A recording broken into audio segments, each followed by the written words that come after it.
रस्ता आणि त्या रस्त्याने एकटा सद्गृहस्थ चाललेला असू द्या, साधारण एखाद्या झोडपातून पाखरू जरी उडलं तर सहज आपल्या तोंडात नाव येतं, काय राम राम राम राम चालू होतं महाराज. आणि असा थोडा समोर आला, गावातले लाईट दिसले की गाणे सुरू होते महाराज, आहे की नाही. म्हणजे अंगाला आला ताप देवा तू माझा बाप, आणि अंगाचा गेला ताप पण देवाच्या बापाचा.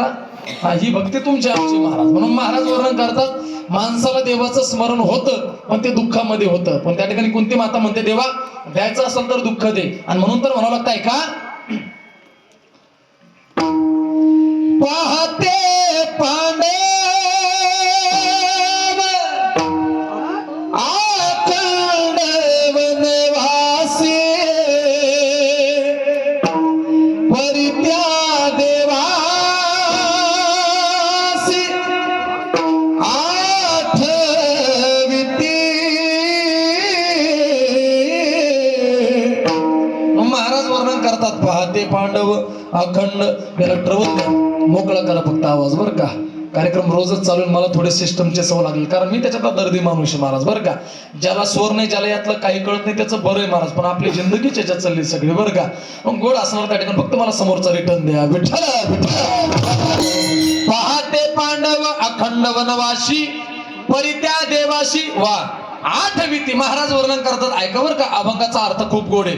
पाहते पांडव अखंड वनवासी, अखंड वनवासी परित्या देवाशी आठविती. अखंड वनवासी परित्या देवाशी आठविती.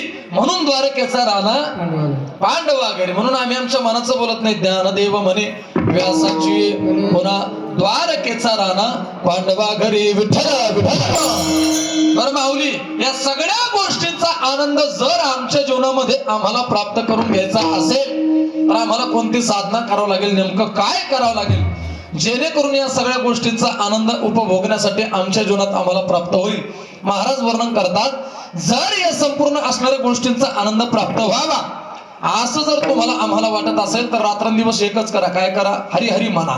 एवढं देवाचं भजन करा, एवढं चिंतन करा, एवढा पुण्याचा संच. पुण्याचं त्या ठिकाणी महाराज वर्णन करतात की त्या ठिकाणी पुण्याचं गणित सुद्धा कोणाला करता आलं नाही पाहिजे. पुण्याची गणना कोण करी. म्हणून काय करा? नलगती सायास जावे वनंतरा सुखी येतो घरा.